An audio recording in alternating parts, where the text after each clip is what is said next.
The warm weather this weekend may make you want to get out and enjoy the fresh air, but when you're sharing the roads with cars, do you always have the right of way as a pedestrian? Maybe you've wondered that. Wake Up Show's Meghan Bragg verifies. From NCDOT's latest data, pedestrian fatalities have increased almost 50% from 2011 to 2020 in North Carolina.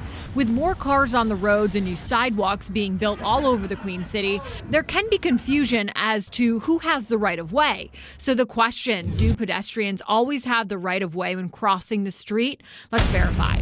Our sources, attorney Matthew Weaver at Larson Weaver PLLC, North Carolina Department of Transportation, and North Carolina law.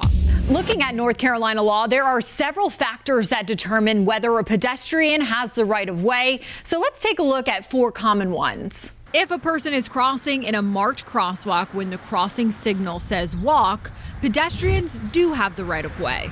But if the signal says don't walk, like this guy is doing, you don't have the right of way. North Carolina law also says if traffic control signals are not in place or out of service and there is a marked crosswalk, pedestrians do have the right of way and drivers should yield. The law also says on a sidewalk that crosses a driveway or entrance to a business, pedestrians have the right of way and drivers must yield.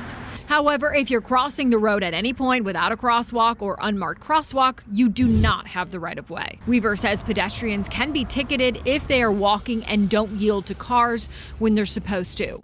Cross when you're supposed to, we'll look out for vehicles. So we can verify that no, while vehicles must yield to pedestrians in certain circumstances, people traveling on foot do not always have the right of way when crossing the street. With your Verify, I'm Meghan Bragg. Now you know. And folks, if there is something you would like us to verify, email us at verify@wcnc.com.